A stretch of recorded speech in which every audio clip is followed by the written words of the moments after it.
हुआ मिला, तारीख भी लिखी हुई मिल गई, महीने का जिक्र भी मिला, साल और सदी का तस्करा भी था। वजह यह है कि जब हुआ मिलाद मुस्तफा तब वक्त भी था, जमाना भी था, दिन और रात भी थे, लैलो नहार भी थे, माह साल भी थे, लम्हा तो साथ भी थी, जमाना भी था।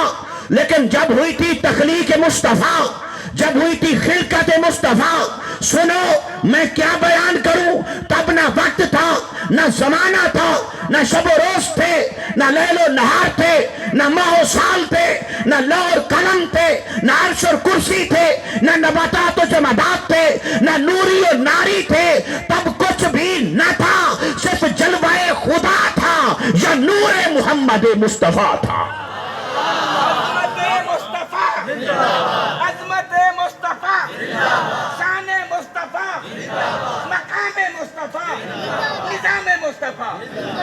दोस्तों, जब हुआ मिलाद मुस्तफा तब जमाना रवा दवा था, तब आलमीन रवा दवा थे, तब जहान चल रहे थे। लेकिन मुस्तफा जो जहान गुजर चुके थे उनके लिए भी तो रहमत थे। इसलिए अल्लाह ने फरमाया, हबीब मिलाद तेरी इब्तिदा नहीं, विसाल तेरी इंतहा नहीं। तू मिलाद से पहले भी है, तू विसाल के बाद भी है, और मिलाद से पहले कैसे है। और अगर ये बात किसी आम आदमी को समझ ना आए और वो करे एतराज, तो खुद उसी से पूछ लीजिए कि क्या माँ के पेट से पैदा होना ये इंसान की इब्तिदा है।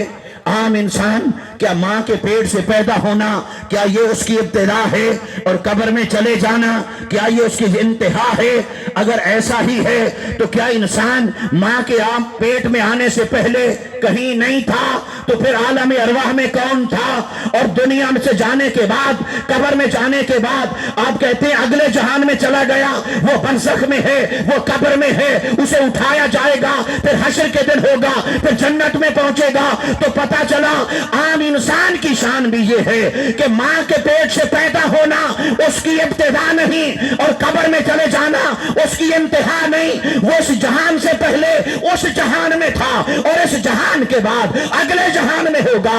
अरे आम इंसान इस जहान से पहले भी था, इस जहान के बाद भी है। तो जो तमाम जहानों की रहमत है वो हर जहान से पहले थे और हर जहान के आखिर तक रहेंगे। आम इंसान जब इस जहान से पहले भी था, उसे आप कहते हैं वो आलम अरवाह है। लफ्ज है आलम, आलम का मतलब है जहान, और उसी की जमा करें तो आलमीन। तो अल्लाह ने फरमाया, सुनो आलमीन के लफ्ज में मुगालता ना खाना। मैं तुम्हें आलमीन का लफ्ज समझाना तो है वमार सलना का इल्ला रहमतुल लिल आलमीन में, लेकिन मैं तुम्हें पहले समझा देता हूं। वमार सलना का इल्ला रहमतुल लिल आलमीन तुम्हें पहले समझा देता हूं। जब तुम कुरान खोल के पढ़ोगे, पहली आयत आएगी सूरह फातिहा की, मैं उसी पहली आयत में तुम्हें समझा देता हूं। अल्हम्दुलिल्लाह रब्बिल आलमीन, हम्द है उस अल्लाह के लिए जो तमाम जहानों का रब है, तमाम जहानों का रब है, तमाम जहानों का रब है। इसलिए तमाम जहानों को तुम यहां से हम समझ लो, ताकि जब रहमत मुस्तफा की बात आए फिर तमाम जहानों को समझना तुम्हारे लिए मुश्किल न रहे। मैं हूं तमाम जहानों का रब, ये है तमाम जहानों की रहमत। अब कोई है जो मेरी रबूबियत से बाहर हो, कोई है जो मेरे रब होने के फैज से मावरा हो या मोहताज ना हो। जब मेरी रबूबियत से बाहर कोई नहीं, मेरी शान खालिकियत से बाहर कोई नहीं, तो सुनो मेरी रबूबियत का दायरा जहां जहां तक है वहां वहां तक रहमत मुस्तफा का दायरा है। जो जो मेरे रब होने की रबूबियत के अंदर है वो रहमत मुस्तफा के साए के नीचे है। तो पता चला जब से है आलमीन तब से है रहमत मुस्तफा, और जब तक रहेंगे आलमीन तब तक रहेगी रहमत मुस्तफा। अल्लाह ने अपने आप को रब्बुल आलमीन बनाया, मुस्तफा को रहमतुल लिल आलमीन बनाया। उसकी रबूबियत का दायरा भी आलमीन है, मुस्तफा की रहमत का दायरा आलमीन है, और आलमीन है जमा आलम की। तो हर आलम का रब खुदा है और हर आलम की रहमत मुस्तफा है। नारे तकबीर, नारे रिसालत, हजरत अल्लामा मौलाना